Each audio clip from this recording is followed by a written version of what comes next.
Mga kababayan, isang pangyayaring mahirap paniwalaan ang naganap. Kailangan pa ba talaga naming bumalik sa Ukraine? Ito ang mga salitang sinabi sa akin habang lumuluha si Anastasia, isang napakagandang estudyante mula sa Kiev University. Ang mga piling-piling mag-aaral ng medisina mula sa Ukraine, pauwi na sana mula sa isang medical conference sa Seoul, ay napilitang mag-emergency landing sa Ninoy Aquino International Airport, NAIA, sa Pilipinas dahil sa matinding sira sa makina ng kanilang eroplano habang nasa himpapawid ng West Philippine Sea. Alam nyo ba? Ang mga magagandang estudyanteng ito na sa buong buhay nila ay hindi man lang narinig ang bansang Pilipinas ay sabay-sabay na nagdeklara pagkatapos lamang ng 5 araw mula sa di inaasahang paglapag na ayaw na nilang bumalik sa kanilang bansa. Ang kahangahangang kaayusan na nasaksihan nila sa paliparan, ang milagrong naranasan nila sa ospital, at higit sa lahat, ang pananabik para sa isang lipunang payapa at walang digmaan. Hindi na Ukraine ang aming tahanan. Naniniwala kami na ang Pilipinas ang aming tunay na tahanan. Ang mga salitang ito mula sa mga Ukrainian medical students ay yumanig sa gobyerno ng Ukraine at nagbunsod ng isang internasyonal na talakayan. Ano nga ba ang nakita nila sa Pilipinas? Bakit nila sinimulang tawaging ikalawang tahanan ang Pilipinas, sila na habang buhay na nabuhay sa takot ng digmaan? Ngayon, pakinggan ninyo ang aking salaysay, si Jose Joey de la Cruz, na personal na nakasaksi sa lahat ng mga sandaling ito, bilang coordinator ng Ukraine-Philippines Medical Exchange Program sa nakalipas na 2 taon. Magandang araw sa inyong lahat. Ako si Jose Joey de la Cruz. Sa loob ng 2 taon, sa ilalim ng Department of Health, DOH, ako ang naatasang mamahala sa Medical Exchange Program sa pagitan ng Ukraine at Pilipinas. Nagtapos ako ng International Medical Cooperation sa University of the Philippines College of Medicine at dahil marunong akong magsalita ng Russian at Ukrainian, marami na akong natulungang Ukrainian medical students sa kanilang pag-aaral dito sa Pilipinas. Ngunit, ang karanasang nangyari noong Nobyembre ng nakaraang taon ay tuluyang nagpabago sa aking pananaw sa buhay. Nang hapong iyon, nakatanggap ako ng isang emergency call mula sa NAIA, isang eroplano. Nalulan ang mga medical students mula Seoul patungong Kiev ay napilitang mag-emergency landing sa Maynila dahil sa pagkasira ng makina. Ang sakay nito ay 16 na napakatalinong babaeng medical students mula sa Kiev University, Kharkiv National Medical University at Dnipro State Medical University. Ang leader ng grupo, si Anastasia, ay isang 20 taong gulang na ika-4 na taong mag-aaral sa Kiev University College of Medicine, isang henyo na nakapag-publish na ng ilang papel sa mga international medical journals. Kasama rin niya sina Katerina, 21, mula sa Kharkiv University at si Oksana, 20, mula sa Dnipro State Medical University. Silang lahat ay mga kabataang kinabukasan ng medisina sa Ukraine. Katatapos lang nilang dumalo sa East Asia Wartime Medicine Symposium sa South Korea, kung saan nagpresenta sila ng kanilang ulat tungkol sa pagguho ng sistemang medikal dahil sa digmaan. Papauwi na sana sila. Ang plano ay direktang bumalik sa Kiev mula Seoul at kinabukasan ay babalik na sila sa kanilang mga ospital para sa kanilang internship. Ngunit, dinala sila ng tadhana sa isang hindi kilalang lupain, ang Pilipinas. Habang nasa himpapawid ng West Philippine Sea, biglang umalingaw-ngaw ang alarma mula sa makina. Nang inanunsyo ng kapitan ang emergency landing, binalot ng matinding takot ang mga estudyante. Ikinuwento sa akin ni Anastasia kalaunan, sa sandaling iyon, handa na kaming mamatay. Pagkatapos naming makaligtas sa pagkawasak ng aming bansa dahil sa giyera at mabigyan ng pambihirang pagkakataong mag-aral sa ibang bansa, mamamatay lang ba kami dahil sa isang plane crash? Ngunit, ang emergency landing sa NAIA ay naging kahangahangang maayos. Ang tumpak na gabay mula sa control tower, ang perpektong nakahandang emergency landing system, at ang mabilis na pagtugon pagkalapag lahat ay isinagawa sa ilalim ng isang kooperasyong nakamamangha.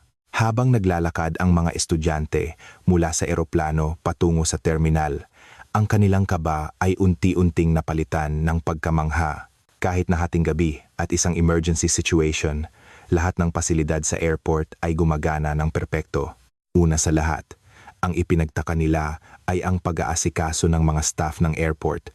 Sa kabila ng hindi inaasahang sitwasyon, walang bahid ng pagkataranta sa mga staff. Organisado ang kanilang pagkilos. Sa loob lamang ng 10 minuto, isang staff na marunong mag-Russian ang agad na dumating upang magpaliwanag ng mabuti sa mga estudyante at pakalmahin ang kanilang mga loob. Sa airport ng Kyiv, imposibleng magkaroon ng ganito kabilis na multilingual response, sabi ni Katerina na may paghanga. Pinadali rin ang kanilang immigration check dahil sa espesyal na konsiderasyon. Ang proseso na karaniwang inaabot ng ilang oras ay natapos sa loob lamang ng 30 minuto. Mabilis din ang pagkuha ng kanilang mga bagahe, lahat ng 16 na bagahe ay dumating ng walang nawawala. Kahit sa mga paliparan sa Europa, hindi pa ako nakakita ng ganito ka-episyenteng sistema, sabi ni Oksana na puno ng pasasalamat. Ngunit ang pinakatumatak sa kanila ay ang malasakit ng mga airport personnel. Binigyan nila ng libreng merienda at inumin ang mga estudyanteng pagod dahil sa mahabang biyahe at stress. Sila pa mismo ang nag-alok na tumulong sa pag-aayos ng kanilang hotel at sa pag-book ng flight para sa mga susunod na araw. Lumuluha si Anastasia nang sabihin niya, "Sa gitna ng digmaan sa Ukraine, parang isang panaginip na makatanggap ng ganito kainit na makataong pagtrato." Sa bus patungo sa kanilang hotel sa Makati, nabighani ang mga estudyante sa tanawin sa labas. Kahit pasado 2:00 na ng madaling araw, maliwanag ang mga kalsada at maayos ang lahat. Sa Kyiv, dahil sa curfew, balot sa kadiliman ang buong syudad tuwing gabi. Napakalaki ng pagkakaiba. Nagulat sila sa mga 24/7 convenience stores. Ang makita ang isang maliwanag at malinis na tindahan na bukas sa hating gabi kung saan isang batang babaeng empleyado ang nag-iisang nagtatrabaho ay isang imahe ng kapayapaan na hindi nila sukat akalain. Pagdating sa hotel sa Makati, ang kanilang unang impresyon sa Pilipinas ay naging pinal. Naunawaan ng hotel staff ang sitwasyon ng digmaan sa Ukraine at binigyan sila ng isang taos-pusong pagsalubong. Bilang espesyal na konsiderasyon, in-upgrade pa nila ang kanilang mga kwarto at binigyan sila ng libreng almusal. Namangha rin sila sa mga kagamitan sa kwarto, bidet toilets, automatic curtains, high-speed wifi. Sa Ukraine, dahil sa giyera, hindi matatag ang supply ng kuryente kaya't imposibleng maranasan ang ganitong kaginhawahan. Habang nakatanaw sa city lights ng Metro Manila mula sa bintana, tahimik na sinabi ni Anastasia, "Hindi ako makapaniwala na mayroong isang mundong ganito kapayapa at kaganda." Kinabukasan, nagsimula ang kanilang tunay na karanasan sa Pilipinas. Tumawag ang airline at sinabing aabutin ng hindi bababa sa 5 araw ang pag-aayos ng eroplano. Sa una, nadismaya ang mga estudyante, ngunit agad nilang itinuring ito bilang isang mahalagang pagkakataon.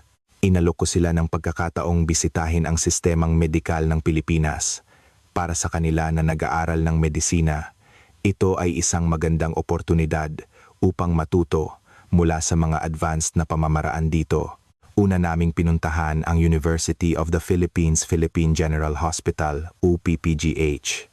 Sa sandaling tumapak sila sa campus, nagliwanag ang kanilang mga mukha, ang malawak at magandang campus, ang mga makabagong research facilities, at higit sa lahat, ang mapayapang kapaligiran, kung saan ang mga mag-aaral ay maaaring mag-focus sa kanilang pag-aaral nang walang pangamba.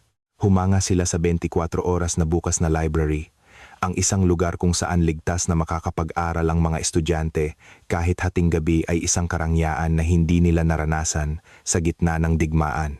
Sa pagbisita sa mga laboratorio, namangha sila sa mga modernong kagamitan at saganang pondo para sa pananaliksik. Napaluha si Anastasia nang makita niya ang isang state-of-the-art na MRI machine. Sa Ukraine, ang mga ganitong kagamitan ay maaaring inilikas na mula sa ospital o winasak na ng mga bomba. Dito, posible talagang magsagawa ng pananaliksik na nagliligtas ng buhay. Ang kanilang pakikipag-usap sa mga propesor ng UP College of Medicine ay naging makabuluhan din. Aktibong nakikilahok ang mga propesor sa mga international exchange at ipinaliwanag nila ng detalyado ang mga espesyal na suporta para sa mga estudyanteng Ukrainian, mga scholarship, bawas sa matrikula, tulong pinansyal, at maging ang pagsasaalang-alang sa kaligtasan ng kanilang mga pamilya. Habang umiiyak, sinabi ni Katerina sa isang cardiovascular surgeon, "Kung makakapag-aral po ako sa ganitong kapaligiran, tiyak na magiging isa ako sa pinakamahusay na heart surgeon sa mundo at ililigtas ko ang mga kababayan kong nasugatan sa digmaan." Sa ikalawang araw, sinubukan namin ang MRT system ng Pilipinas. Gusto kong maranasan nila ang pang-araw-araw na buhay dito. Sa Taft Avenue Station, nalito sila sa laki at komplikadong istruktura, ngunit humanga sila sa malinaw na mga karatula at pagkakaroon ng English translations. Ang tanawin sa platform ay lalong nakamamangha. Kahit rush hour, kahanga-hanga ang kaayusan.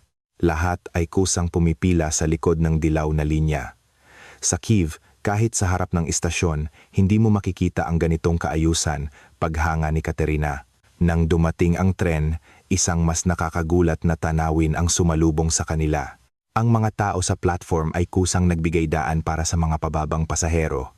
Walang nag-utos sa kanila, ngunit likas nilang sinusunod ang tamang asal. Sa loob ng bagon, nasaksihan nila ang isang madamdaming eksena. Nang makita ang isang buntis na mukhang nahihilo, isang high school student ang agad na tumayo at nag-alok ng kanyang upuan. Ang natural na kabaitang iyon ay lubos na nakaantig sa mga estudyante. Namumuo ang luha sa mga mata ni Oksana nang sabihin niya, "Sa Ukraine, kung saan naging manhid na ang mga puso dahil sa digmaan, bihira na kaming makakita ng ganitong pagmamalasakit. Ang kabutihan ng kalooban ng mga tao sa bansang ito ay yumanig sa aking kaluluwa." Pagdating namin sa isang mall sa Pasay, naranasan namin ang sikat na sea of people. Libu-libong tao ang naglalakad ng sabay-sabay, ngunit walang nagkakabanggaan. Doon nangyari ang isang hindi inaasahang insidente. Biglang hinimatay si Oksana. Tila ang pinagsama-samang epekto ng paninibago sa kapaligiran, jet lag at pag-aalala para sa kanyang bayan ay nagdulot sa kanya ng matinding stress. Agad akong tumawag sa 911. Nakakagulat, dumating ang ambulansya sa loob lamang ng 4 na minuto sa Ukraine. Dahil sa giyera, paralisado na ang serbisyong pang-ambulansya. Kahit tumawag ka, hindi mo alam kung darating pa ito. Ang bilis ng pagresponde ay ikinagulat ng mga estudyante. Naging napaka-professional din ng mga paramedic. Naunawaan nilang dayuhan ang pasyente, ipinaliwanag nila ang sitwasyon gamit ang simpleng Ingles at mabilis nilang tinukoy ang kondisyon ni Oksana. Dinala siya sa PGH at doon, personal nilang naranasan ang emergency medical system ng Pilipinas. Napakabilis ng registration sa ER. Agad na binuksan ang isang special window para sa mga dayuhang pasyente. Isang interpreter ng Russian at Ukrainian ang na-arrange sa loob ng 15 minuto. Ang pagsusuri ng doktor ay masusi at profesional. Ang diagnosis, stress-induced hyperventilation syndrome. Mabilis din ang mga pagsusuri. Ang resulta ng blood test ay lumabas sa loob ng 20 minuto. Sa Ukraine, ang ganitong mga test ay inaabot ng ilang araw, ngunit ang pinakanakagulat sa lahat ay ang bayarin sa ospital. Kahit dayuhan, ang singil ay halos 1/4 lang ng bayarin sa Ukraine. Dahil sa humanitarian consideration, binawasan pa ito. Bilang isang medical student, naniniwala ako na ang sistemang medikal na ito ay isang modelo na dapat tularan ng buong mundo, sabi ni Anastasia na may paghanga. Ang mainit na pagtrato ng buong staff ng ospital mula sa mga doktor, nurse, hanggang sa registration personnel ay lubos na nakaantig sa kanila. Pagkatapos gumaling, sinabi sa akin ni Oksana, "Ang puso kong sugatan dahil sa digmaan ay tuluyang gumaling sa ospital na ito. Hindi lang teknolohiya ng medisina ang mayroon dito, kundi puso na nagmamahal sa kapwa." Pag-alis sa ospital, nagbago ng husto ang pananaw ng mga estudyante sa Pilipinas. Sa ikatlong araw, bumisita kami sa Intramuros upang maranasan nila ang kultura ng Pilipinas. Pumasok kami sa San Agustin Church. Namangha sila sa solemne at makasaysayang ganda nito. Ang makita ang 100-daang taong gusali na hindi nawasak ng digmaan at maingat na inaalagaan ay nagparamdam sa kanila ng kagandahan ng isang payapang bansa. Tahimik na nanalangin si Oksana. Maraming simbahan at makasaysayang gusali sa Ukraine ang nawala na dahil sa giyera. Ang makita ang ganda ng cultural heritage dito ay nagturo sa akin ng kahalagahan ng kapayapaan. Sa umaga ng ika-4 na araw, dumating ang sandali ng katotohanan. Tumawag ang airline. Ayos na raw ang eroplano at maaari na silang umalis kinagabihan. Ngunit ang reaksyon ng mga estudyante ay taliwas sa inaasahan ko. Sa halip na matuwa, lahat sila ay nagpakita ng mabigat na ekspresyon habang naghahanda sa hotel lobby. Walang ngumingiti. Lumapit sa akin si Anastasia at sinabi ng nanginginig ang boses, "Ma'am Joey, kailangan pa ba talaga naming bumalik?" Sa loob ng 4 na araw, nalaman namin kung ano ang tunay na kapayapaan, kung gaano kaganda ang isang mundong walang digmaan, at kung gaano kabuti ang puso ng mga tao. Dito namin natagpuan ang tunay na misyon namin bilang mga doktor. Dito lang namin matututunan ang medisina na tunay na nagliligtas ng buhay. Sunod-sunod na nagsalita ang ibang estudyante. Kahit bumalik kami sa Ukraine, hindi namin alam kung kailan kami mabobomba, sabi ni Katerina na lumuluha. Sira na ang mga pasilidad, kulang ang mga gamot. Pero dito sa Pilipinas, matutupad namin ang aming mga pangarap. Nagsalita rin si Oksana. Sa 4 na araw, nalaman namin ang kagandahan ng kaluluwa ng mga Pilipino. Gusto kong maging doktor sa bansang ito. Gusto ko po talagang maging Pilipino. Habang papalapit ang oras ng pag-alis papuntang airport, nag-ipon ng mga estudyante, naghawak kamay, at nagsimulang mag-usap. Doon ko napagtanto, gagawa sila ng isang desisyon na magpapabago sa kanilang buhay. Tumayo si Anastasia bilang kinatawan at sinabi sa akin, "Ma'am Joey, nagdesisyon na po kami. Gusto naming manatili sa Pilipinas. Gusto naming opisyal na mag-apply para manirahan dito. Hindi bilang mga refugee, kundi bilang mga taong nagmamahal sa Pilipinas at gustong maging doktor dito. Taos puso naming gustong maging bahagi ng bansang ito." Nalito ako. Bagamat naiintindihan ko sila, may mga issue sa visa at legal na proseso. Ngunit buo na ang kanilang pasya. Makikipag-ugnayan kami sa aming mga universidad sa Kyiv para mag-file ng leave of absence. Ipaliwanag namin sa aming mga pamilya na magsisimula kami ng bagong buhay dito sa Pilipinas, sabi ni Katerina. Pag-aaralan namin ang Filipino hanggang maging perpekto, papasa kami sa Philippine Physician Licensure Exam at mag-aambag kami sa medikal na larangan ng bansang ito, dagdag ni Oksana. Sa bus patungong airport, ang kanilang mga mukha ay hindi na nababalot ng pangamba sa pag-uwi, kundi puno na ng pag-asa para sa bagong buhay sa Pilipinas. Pagdating sa NAIA, tumanggi silang mag-check-in. Nagtaka ang mga staff, ngunit matapos kong ipaliwanag ang sitwasyon, naging maunawain sila. Agad akong tumawag sa Department of Foreign Affairs, DFA, Bureau of Immigration, BI, DOH, at sa mga universidad. At isang himala ang nangyari. Ang UP at iba pang mga nangungunang medical schools ay nagsabing handa silang tanggapin ang mga estudyante sa ilalim ng isang special scholarship program. Hinding-hindi ko malilimutan ang ekspresyon sa kanilang mga mukha nang marinig nila ang balita. Iyon ay isang pinaghalong luha at ngiti, isang purong kagalakan. Tumakbo si Anastasia papalapit sa akin at sinabi, "Salamat po, Ma'am Joey. Natupad ang aming pangarap. Maaari na kaming mamuhay bilang mga Pilipino." Sa umaga ng ika-5 araw, sinimulan nila ang proseso para sa kanilang long-term stay. Nagsimula sila ng bagong buhay sa Pilipinas, kapwa bilang mga refugee at bilang mga medical students. Ang kwentong ito ay mabilis na nakakuha ng internasyonal na atensyon.